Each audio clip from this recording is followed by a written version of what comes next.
the first time in, I think, 4 years now, the Trump administration is making them take away end racism, which they had written in the end zone, right? It just seems silly. I mean, to do it or not to do it? Why get rid of it? Oh, I could tell you why. I know, but it's just like you're because it was stupid to begin with. Yeah, but let me ask you, who's it for? And if you're a racist and you see end racism in the end zone, you're going to stop being a racist? But I think it's an asshole to nag us during a football game about something that doesn't change anything or any. If I'm not a racist and I see it, it doesn't matter. And if I am a racist, it's going to make me more of a racist. Like, I think if you're right, don't be an asshole in the end zone, everybody will agree with that. Yeah! I saw the done. It's supposed to make our lives easier. That's the whole point. Washing machines did more for women's liberation than 1,000 lesbian-run bookstores. I don't know for a fact that Elon Musk is planning to grow a mustache just to troll the libs.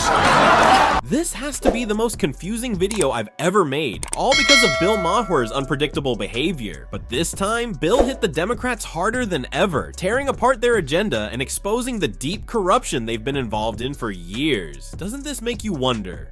Watch the video and drop your thoughts in the comments if you think there's more going on behind the scenes. It all started with his recent show featuring Representative Byron Donalds. Bill Maher pointed out how the Democrats kept everything hidden from the public during their 4 years in power. Representative Donalds fired back, calling out the hypocrisy of the Democrats live on CNN. Under the previous administration, we would have inquiries. We would request information.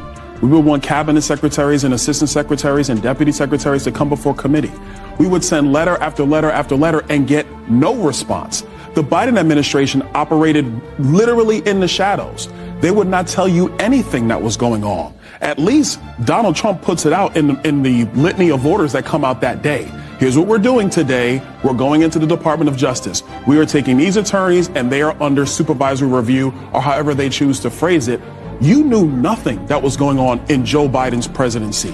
So if democracy truly dies in darkness, I would rather have an executive tell me what they're doing as opposed to hiding it from the American people. Exactly. Seeing all of this, it's clear they don't even try to improve. At least Bill Maher is offering a different perspective while they remain stuck in their old ways. It's becoming more obvious why so many celebrities and show hosts were so upset after Trump was elected. Just look at how their strange approach to marketing their campaign ended up achieving nothing except spreading more hate. There's even a trend now among liberal women of wearing blue bracelets to signal that they're Kamala voters and therefore safe to approach and talk to, because God forbid you fall into some checkout line chit-chat with, gasp, a Republican. And many young women are now also pledging never to have sex with any man who voted for Trump. Really? That's your big plan? Embargoing the pussy?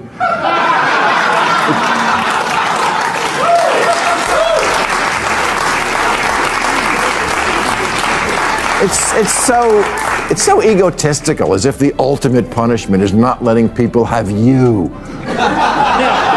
Hey, you know what? You weren't fucking Trump-type guys anyway. Well, except for Taylor.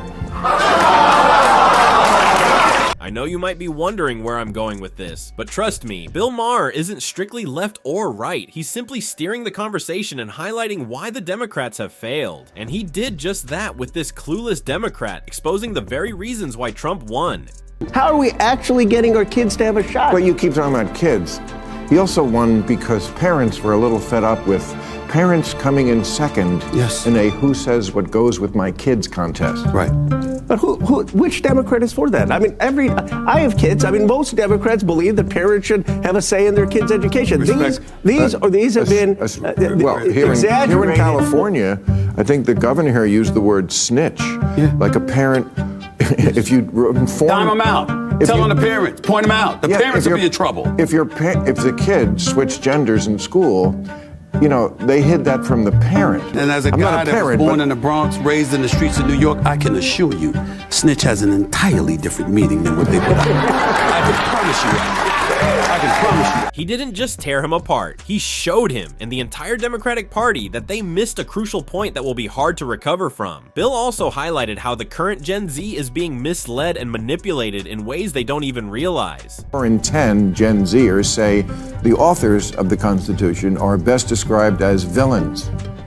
Wow. In 1776, James Monroe was 18.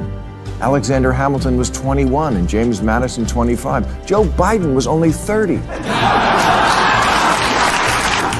America's founders, they were the Gen Z of their day. And when they were your age, they started a country.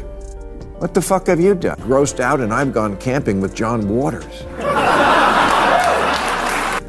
A 2014 CNN report discovered that at least 35 Disney employees had been arrested for sex crimes against children, and in 2021, Disney Child's. That's the second thing I love about Bill Maher. He doesn't hide anything out of fear of anyone. And once again, check out the next video where he exposes where all the money they sent went through USAID. Union children who are retarded. One question still remains. Is Bill Maher really hinting that he leans conservative, or is he just showing them where they need to improve? Let me know what you think in the comments. Also, he recently took apart The View and Whoopi Goldberg. Click here to watch it.